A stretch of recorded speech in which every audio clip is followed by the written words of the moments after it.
लाडकी बहीण योजना अजितदादांनी धाडसाने लागू केली। खासदार सुनील तटकरे यांनी वक्तव्य केलं। विधानसभा निवडणुकीमध्ये गफलत केल्याचा दावा केला जातोय। विरोधकांकडून हे मुद्दामून केलं जातंय असं तटकरेंनी म्हटलेलं आहे। तर लोकसभेला संविधान म्हणून आता मतचोरी म्हणून फसवलं जातंय, खासदार तटकरे यांनी वक्तव्य केलंय।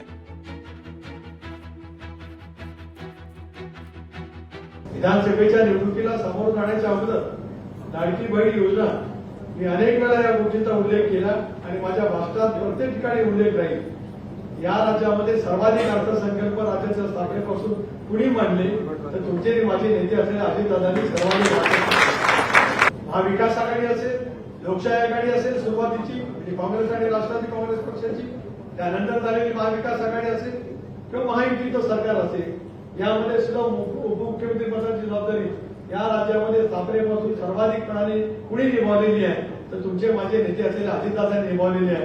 याचा सुद्धा अभिमान आपल्याला निश्चितपणे धडकेल। लोकशाही मराठी ऐका, पहा, जागरूक रहा।